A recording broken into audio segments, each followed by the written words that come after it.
మరి ఎలాగో అపోస్తులైన పౌలు గారు గొప్ప పరిచర్య చేయటానికి ఆయనకంత సామర్థ్యం వచ్చిందంటే, అనుకూల సమయమందు దేవునికి ఏం చేసేవాడు? ఆయన మొరపెట్టాడు. గట్టిగా చప్పట్లు కూడా దేవుని ఆనందం పడతాం.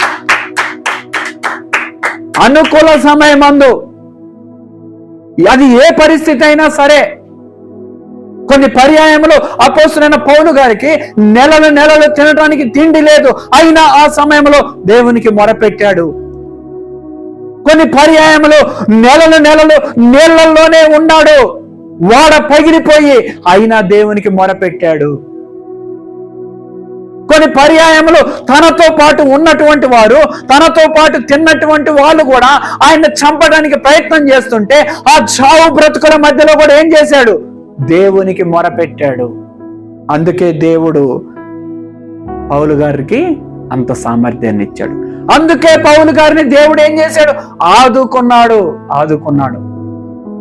మనం చదువుకున్న మాట, నీ భారము యెహోవా మీద మోపము, ఆయనే నిన్ను ఆదుకొనును అని. అంటే అపోస్తులైన పౌలు గారిని దేవుడు అనేక పర్యాయములు ఆదుకోవడానికి గల కారణం ఏంటంటే, ప్రతి క్షణము కూడా ఏ పరిస్థితుల్లోనైనా దేవునికి మొరపెట్టే అనుభవం ఉన్నది.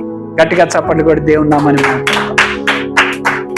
ఏమండి, మొరపెట్టే అనుభవం ఉన్నది పౌలు గారికి. 14 పత్రికలు రాశాడు. యేసుక్రీస్తు శిష్యులు 12 మంది. 12 మందిలో ఎవరు కూడా 14 పత్రికలు రాయలేకపోయారు. రాశారా? అంత సామర్థ్యం ఎక్కడి నుంచి వచ్చిందంటే, అది ఏ స్థితి అయినా సరే, ఏ పరిస్థితి అయినా సరే దేవునికి మొరపెడుతూ, దేవుడు చెప్పిందే చేశాడు. దేవుడు వెళ్ళమన్న దగ్గరికి వెళ్ళాడు. దేవుడు చేయొద్దు అన్నది కూడా